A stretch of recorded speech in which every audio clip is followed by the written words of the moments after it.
Greetings, hello everyone, and welcome to the week 10. 10 weeks you've done of this, fantastic. And this is the time when we change from doing the self-portrait, which you've been working on diligently. You'll remember this thing I did in 20 minutes last week. You've been working on it for the last 7 or 8 weeks, so plenty of time. And I've gone through it very slowly and very structured so that you can learn how to do a reasonable self-portrait. Now, of course, everybody's got different abilities. You can teach people how to drive a car. Some people will become magnificent drivers, and some people will just struggle along from A to B. It's all dependent on the individual. So after that, we have completed the self-portrait, and you're welcome to work away on it as much as you like and have it ready for sending photographs to me for the finals, which will be in December. So now we move on to the second painting.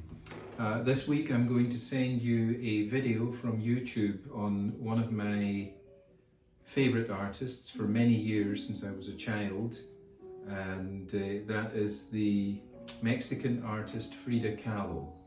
And I would like you to write me a few words, 200 or 300, that's all that's needed, of your feelings about this artist who was really a revolutionary of her time and using different aspects of her existence to communicate and paint. And that to me is what painting's really about. You know, it's not just creating cartoons or anime or anything just to entertain. It's got to have a purpose to evolve the human being and the brain. So that's the great thing about art. It takes you away from the, so to speak, ordinary world, and it gives you an insight into the extraordinary world of transformation. So, you know, you'll have the canvas. You've got the smaller one that you've done the self-portrait on. And now you're going to move on to the larger one, the roughly 20 inches by 30 inch one. Here's a student from 2 or 3 years ago, and she did a landscape called Arcadia, so that was quite a nice scene created very simply. You know, you can look at that quite close and you can see that the animals are quite representational rather than realistic, so that was quite well done, and that person did get an A. The second painting, whatever you like, you know, if you have no ideas of what to do, just take something from simple life, you know, or a landscape or a seascape. A lot of people like landscapes. I am working on this just now. I'm starting painting, drawing it in black and white on this surface, and then I'm going to work it up in colour.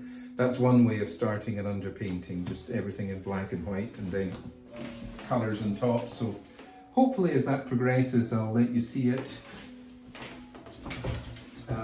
Here's one that I did, which I've kind of abandoned but will probably come back and work on later. I don't know if you can make head nor tail of that, but it's a an old jar from this place called Calburn Confectionery, and I've got plants in it, but it wasn't really going very well, so I abandoned it, and I'll probably come back to it and do something with it. So there's basically a vase of flowers, but it's got a diving helmet at the bottom, so that's something. So that was one. It can be whatever you like, the second painting, you know. The limits are only within your own imagination.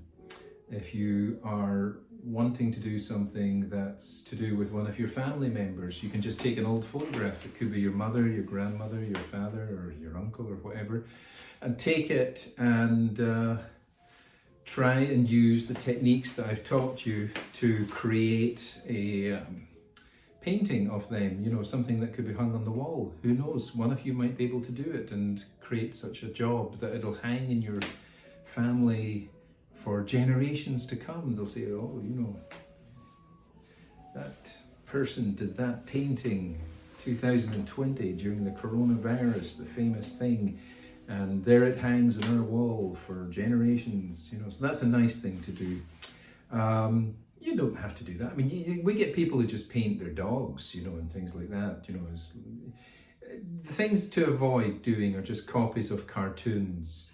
They will not get a really good grade. You know, we do get the people who do Mickey Mouse or something from anime or something straight copied from that, and it just looks very empty, you know, like the person's not really looking at themselves or doing anything unique. And that's what art's really about. It's about you, who you are, something from you. And a sheer copy of something, just, quite frankly, it's rather boring, you know. It doesn't give us any new insights. So don't do that. Anyway, I'm going to send that link to the video of the life of Frida Kahlo. I want you to do a short essay, you know, just of your opinions of her and her work, and email that to me at my Hostos email.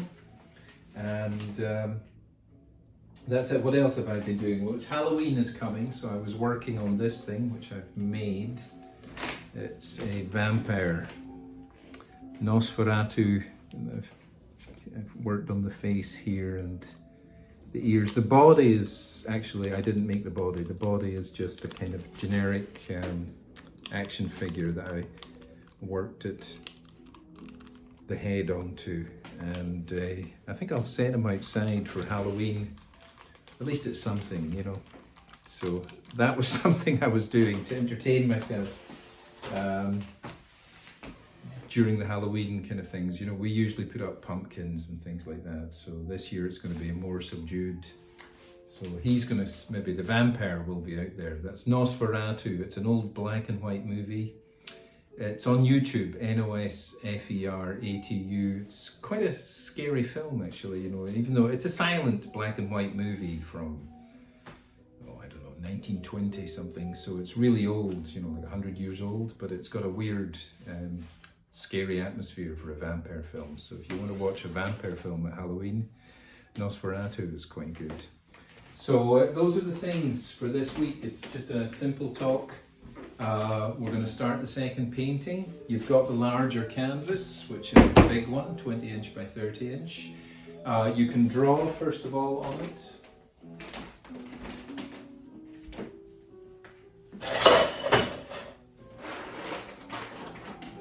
You can draw the shapes. If you can imagine, this is the front. Draw the shapes if you want with a pencil, and then you've got the scheme that you can work up to do the painting. The same that we did, it's the same process that you used for the self-portrait. If you can apply that to it, you've got a chance of creating something that's got a kind of more professional look. That's what we'll say, okay? So, for some of you, this is not your natural thing. And, you know, you're here, so I teach you.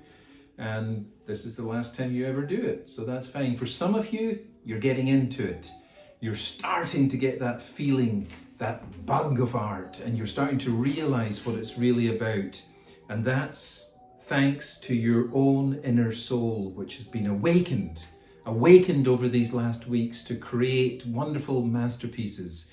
And that will be something you take with you for the rest of your life, no matter what your circumstances. No matter what happens to you, even if you were washed up on a desert island, you would have something that you could create. Even if it was taking a stick and doing drawings on the sand, you would have that ability to transform whatever circumstances your life had arrived at, or what had been thrown at you, and you had the chance to turn a charging bull, take it by the horns, and you transform it into a kind of dance.